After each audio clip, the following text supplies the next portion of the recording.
बहुत ही स्मूथ हो गया। उन्होंने तो बिल्कुल मक्खन में से मलाई की तरह निकाला और सदर और उसकी बेगम को वहाँ रजीम चेंज कर दिया वेनेजुएला में ट्रंप ने। बड़ा ही कोऑर्डिनेटेड और बड़ा स्मूथ रजीम ऑपरेशन चेंज ऑपरेशन हुआ।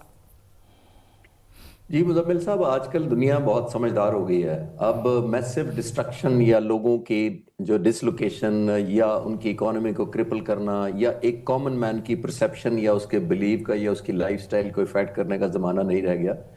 अब ये सर्जिकल स्ट्राइक्स हो लॉजिकल। गई हैं, अब नैरेटिव की जंग हो गई है, अब परसेप्शन की माहौल हो गया है कि आपका परसेप्शन पहले ऐसा क्रिएट किया जाता है।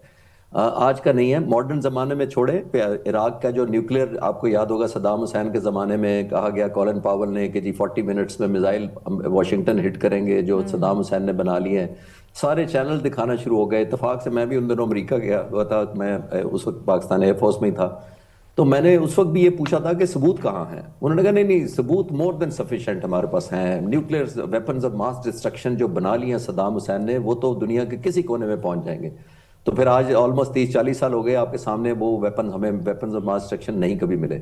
तो ये उस वक्त से लेके ये अब तो बहुत ज्यादा एक मॉडर्न वॉरफेयर जी है। मुजम्मिल साहब आप एग्री करेंगे, आपकी बड़ी गहरी नजर है कि ये परसेप्शंस की जंगें हैं। अब आपको परसेप्शन क्रिएट करनी पड़ती है या करना चाहते हैं आप जंग करने से पहले कि ये जो है ये कल्प्रिट है, ये एक क्रिमिनल है, या एक मुल्क की खैर खा नहीं है, या रीजनल स्टेबिलिटी के लिए बहुत बड़ा खतरा हो गया कोई लीडर, चाहे वो सद्दाम हुसैन हो या बाद में आने वाले आपने देखा जो ईरान पर हमले किए गए थे उन पर भी यही किया गया, हमास पर भी यही किया जाता रहा है।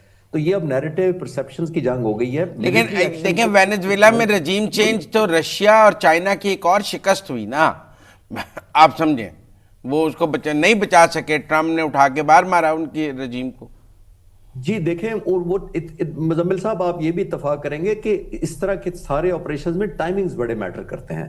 यानी एनवायरनमेंट एक चीज है, फिर टाइमिंग बड़े इंपॉर्टेंट होते हैं। टाइमिंग इसलिए इंपॉर्टेंट होते हैं कि आपने देखा है कि जो दूसरे स्टेक होल्डर होते हैं, जो रशिया और दूसरे आप मुल्कों का नाम ले रहे हैं कि इनकी शिकस्त हुई है, वो ये भी देखते हैं कि जो मेरे मुखालिफ को काउंटर स्ट्रैटेजी करने वाला मुल्क है उसकी एनर्जी, उसके रिसोर्सेज, उसकी जो डिसीजन मेकिंग है मेरी तरफ या इस ऑपरेशन की तरफ फोकस है कि नहीं है। और जाहिर है कोई भी जवाब देगा कि रशिया इस वक्त उतना इतना एम्ब्रॉयल हुआ है यूक्रेन के अंदर और इतना लेस रेलेवेंट हुआ है as compared to America in the recent months. तो वो जाहिर है इस तरह के ऑपरेशंस माहौल के हिसाब से किए जाते हैं। और जाहिर है उन्होंने देखा कि इस वक्त रशिया की अपनी प्रायोरिटीज हैं, उनके अपने महल पर हमला करवा दिया पुतिन के, उनको एक एलिमेंट ऑफ इनसिक्योरिटी या मैसेज भेज दिया, चाहे वो गलत किया या सही किया वो तो एक अलग डिबेट हो जाएगी। तो ये सारा एनवायरनमेंट पहले क्रिएट किया जाता है। मैं वही तो अर्ज करने चाह रहा हूं कि सबके जहनों में, इवन आपके जो ओपोनेंट होते हैं उनके जहनों में भी आप एक क्रिएट करते हैं एनवायरनमेंट। पहलगाम का वाकया जो अप्रैल के आखिर में हुआ था, क्या हुआ था? हिंदुस्तान ने जो 10-15 दिन लगाए थे वो पहले माहौल बनाने में लगाए थे कि पाकिस्तान क्रिमिनल है, पाकिस्तान कल्प्रेट है, हम सबक सिखाएंगे। कोई इंक्वायरी की बात नहीं मानी क्योंकि उन्होंने माइंडसेट बना लिया बता। और वो समझते थे कि ये मीडिया, डिजिटल, सोशल, मोबाइल सबके हाथ में है तो हम शायद ऐसा एनवायरनमेंट क्रिएट कर पाएंगे। लेकिन जाहिर है हर मुल्क जो है वो हिंदुस्तान की तरह फाउल प्ले या विदाउट एनी बैकिंग उसने जो ऑपरेशन शुरू किया था, बाद में एक एम्बेरसमेंट हुई थी, ऑल टुगेदर वो एक अलग हिस्ट्री है। लेकिन इस तरह के ऑपरेशन जो वेनेजुएला में हुए हैं ये जाहिर है कामयाब भी हो जाते हैं फिर इस तरह। आप देखें ना, इसी तरह का बयान कल ट्रंप ने ईरान के हवाले से भी दिया कि we are locked and loaded. अब ये लॉक्ड एंड लोडेड जो टर्म है, ये जब कोई मुल्क का सरबराह दूसरे मुल्क के बारे में कहे तो इसका क्या मतलब है, आप समझाएंगे हमें? देखिए, ये एक एलिमेंट ऑफ डिटरेंस होती है। ये एक अल्टीमेट आपने एक मैसेज देना होता है ऑफ योर रेडीनेस। लॉक्ड का मतलब सारे आपने, क्योंकि एयर पावर का रोल इतना इंपॉर्टेंट हो गया हुआ है कि अब जाहिर है वो एक नैरेटिव बिल्ड करती है। मैं थोड़ी देर पहले जो अर्ज कर रहा था, लॉक्ड भी वही होता है जो PL-15 ने J-10C से लॉक किया था राफेल को, और वो लॉक ही किया था पहले। और लोडेड का मतलब ये है कि हमारे जो जहाज हैं वो वेपन से, बॉम्ब से, स्ट्रेटेजिक फ्यूल से लोडेड हैं जो आप पर हमला किसी वक्त भी कर सकते हैं। ये आपकी बेसिकली इंटेंशन जाहिर करती है, अब स्टेट ऑफ माइंडसेट बताती है और एक रेडनेस का स्टेटस आपके दुश्मन को बताती है कि हम कितने सीरियस हैं आप पर हमला करने में। लेकिन अनफॉर्चुनेट पार्ट यही है कि ये एक हाइप पहले क्रिएट की जाती है, फिर उसके गोल्स होते हैं या नहीं होते। अभी चंद महीने पहले अगर ये अमेरिका क्लेम कर रहा था कि हमने तमाम न्यूक्लियर प्लांट्स और उनकी जितनी इंस्टॉलेशन को तबाह कर दिया है, तो दुनिया में अगर अमेरिका भी इतने 6 महीने में बनाना चाहे कि इस तरह की इंस्टॉलेशन तो नहीं बनती, तो all of a sudden Iran ने कहां से बना ली। और मैं उस वक्त भी जून जुलाई में भी ये कहता था, जब ये हमला हुआ था तो मैंने कहा था कि मेरा नहीं ख्याल जितने बंकर बस्टर और डेजी कटर आप मार लें ईरान के ऊपर, ये पहले से perceived, planned and well executed nuclear plants होते हैं। ये किसी रातों रात बिल्डिंग नहीं खड़ी कर दी किसी कॉन्ट्रैक्टर ने आके, वो पहले से पता होता है कि इनको हमला हो जाएगा। और खासतौर पर ईरान का न्यूक्लियर प्लांट तो उसको पता है कि कितनी दुनिया के मुल्क है, खासतौर पर अमेरिका और इसराइल ने हमला करना ही करना है। तो मैंने उस वक्त भी कहा था कि ये मेरा नहीं ख्याल कि उस तरह जो अमेरिकन प्रेसिडेंट कह रहे हैं कि तबाह कर दिया और हमने बिल्कुल down to raze to the ground कर दिया, वो नहीं हुआ होगा। तो अब या तो उनको मानना चाहिए कि 6 महीने पहले जो ऑपरेशन हुए थे वो उस तरह इफेक्टिव नहीं हुए थे, इसलिए हम कर रहे हैं। तो पर जितना स्मूथ वेनेजुएला का रजीम चेंज ऑपरेशन हुआ है, ईरान का नहीं हो सकता। क्या उतना smooth Khamenei regime change operation हो सकता है अमेरिका की जानिब से? Not possible, not possible. Thank you Sana, आपने बिल्कुल एक सना की तो जाती ख्वाहिश है। मैंने ईरान तो पहले ही क्लियर पूछा है खालिद साहब, ईरान पहले ही क्लियर कर चुका है कि ट्रंप की और इजराइल की जो स्टेटमेंट इस हवाले से आ रही है, उससे क्लियर हो चुका है जो भी कुछ ईरान में करा रहा है वो अमेरिका ही करा रहा है। वो सना के अपने सेंटिमेंट्स की मुझे बड़ी कदर है, सना नकवी होने की वजह से। लेकिन मैं तो आपसे देखे ना, लोगों ग्राउंड रियलिटीज मुजम्मिल साहब यही है, आप इसमें जो मर्जी कर लें, बाद में बहस कर लेंगे। नहीं, टेक्निकल बात यह है कि देखें, 2 दिन मारलोगा में अमेरिकन प्रेसिडेंट और रशियन इजरायली प्राइम मिनिस्टर की मुलाकात हुई नेतन्याहू। वो मुसलसल कह रहे हैं कि अब ईरान पर दोबारा हमला करने का वक्त हो गया है।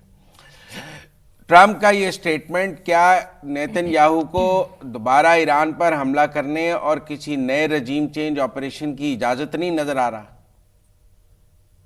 देखिए मुज़म्मिल साहब, सना का जो जवाब मैंने इसलिए सपोर्ट किया था कि मेरा नहीं ख्याल ये दूसरा वेनेजुएला होगा कि जी इतनी आसानी से जिस तरह आपने कहा बाल मक्खन से निकाल दिया, उस तरह नहीं होगा। उसकी वजह एक और है, मैं सबूत देता हूं, इसलिए नहीं कि सना को सपोर्ट कर रहा हूं, मैं अपने आर्गुमेंट को सपोर्ट करने लगा। मैं ये कहना चाह रहा हूं कि देखिए, ईरान का एक एडवांटेज भी है। ईरान है बेसिकली आइडियोलॉजिकल स्टेट। ये इकोनॉमिक नहीं है, ये ज्योग्राफिकल नहीं है, ये पॉलिटिकल नहीं है, एक सेंटिमेंट्स बेस्ड है, नंबर 1। नंबर 2, उनके अंदर एक एलिमेंट ऑफ सिक्योरिटी या इनसिक्योरिटी जब ये पैदा हो जाती है कि हमारे मुल्क पर या हमारी सॉवरेनिटी पर या हमारी आइडियोलॉजी पर कोई हमलावर होने वाला है, तो इख्तलाफात के बावजूद वो कौम इकट्ठी हो जाती है, जो कि जून में आपने देखा। वो क्यों इकट्ठी हो गई थी? आया उस वक्त सब कुछ पीसफुल था? आया उस वक्त उनके रियाल की कीमत, जो ईरानी रियाल था उसकी कीमत बहुत ज्यादा थी? अभी 15 लाख रियाल के बराबर $1 हो गया है। तो इतनी ज्यादा महंगाई उस वक्त नहीं थी, या उस वक्त भी थी, लेकिन जो ही अमेरिका और इजराइल ने थ्रेट किया और कुछ मिडल ईस्ट से ऐसे सिग्नल आए कि इन पर हमला होने वाला है, तो कौम यूनाइटेड हो जाती है। तो ये अनलाइक वेनेजुएला से ये डिफरेंट इनका केस है। आइडियोलॉजी एक बहुत बड़ी एक आपकी फाइटिंग स्पिरिट होती है। अच्छा चले, उसको दूर नहीं जाते, पाकिस्तान की क्या थी? पाकिस्तान की सॉवरेनिटी को चैलेंज किया मई के महीने में हिंदुस्तान ने। इतनी आपने देखा पोलराइजेशन पाकिस्तान के अंदर भी थी, पॉलिटिकल डिफरेंसेस थे, पॉलिटिकल इंस्टेबिलिटी थी, इकोनॉमी इतनी स्ट्रांग नहीं थी, लोगों के अंदर वो रिजॉल्व नहीं था। लेकिन जो ही लोगों ने देखा कि पाकिस्तान पर हमला कर रहा है हिंदुस्तान, हम सारे भूल गए कि हमारा बैकग्राउंड क्या है, हमारी एफिलिएशन क्या है, हमारी अलाइनमेंट किस तरफ है, लेकिन सब ने कहा कि नहीं ये नहीं होगा। तो ये मैं सिमिलरिटी ड्रॉ इसलिए करना चाह रहा हूं कि जो आइडियोलॉजिकल लेकिन इस वक्त ईरान के अपने अंदर जो है इंतशार है, मुजाहिरीन पर गोलियां चली हैं, मुजाहिरीन जानों से गए हैं, स्टेट को ताकत का इस्तेमाल करना पड़ा है, मुजाहिरीन नहीं मान रहे हैं। वो जो अनरेस्ट है उसका फायदा तो हो सकता है ना रजीम चेंज के लिए। ये देखा मैंने पहले सवाल के जवाब में मुजम्मिल साहब क्या कहा था कि आजकल आपको एक एनवायरनमेंट क्रिएट करना पड़ता है, आप जब वॉक इन नहीं करते उस तरीके से। ये इंटरनली सारा ऑर्केस्ट्रेट किया जाता है मेरी अपनी अंडरस्टैंडिंग के मुताबिक। जाहिर है डॉलर्स और डेफिशिएंसी है, इकोनॉमी कंट्रोल किया जाता है, ऑयल बेचने नहीं दे रहे आपके। रोजमर्रा जब सफरिंग लोगों में आती है तो वो एक एलिमेंट ऑफ अनरेस्ट या फ्रस्ट्रेशन क्रिएट जरूर करती है, और वो किसको फायदा देती है? जो ऑर्केस्ट्रेट कर रहा होता है। यही तो मैं अर्ज कर रहा हूं। लेकिन स्टैंड लोन ये कहना चाहिए कि अगर डॉलर यहां चला जाएगा इतना महंगा तो बस वो कल आके वॉक इन करेंगे, वेनेजुएला की तरह वॉक इन कर लेंगे रजीम चेंज। मैं उसको कह रहा हूं कि उस तरह नहीं आसान होगा। इससे मैं एग्री कर रहा हूं कि उनकी ट्रिगर कर सकते हैं, एनवायरमेंट क्रिएट कर सकते हैं, लेकिन अनदर वेनेजुएला मैं नहीं इसको देख रहा। लेकिन लड़ाई देख रहे हैं ईरान इसराइल।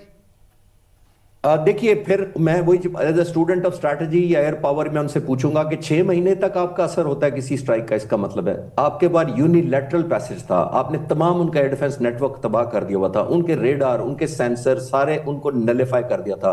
आपके मुसैद और रॉ से बैक करके इतने एजेंट्स ईरान के अंदर मौजूद थे जिन्होंने ड्रोन ईरान के अंदर से ही फायर करने में उनकी हेल्प की। विद इन ईरान सॉइल से फायर हुए गए।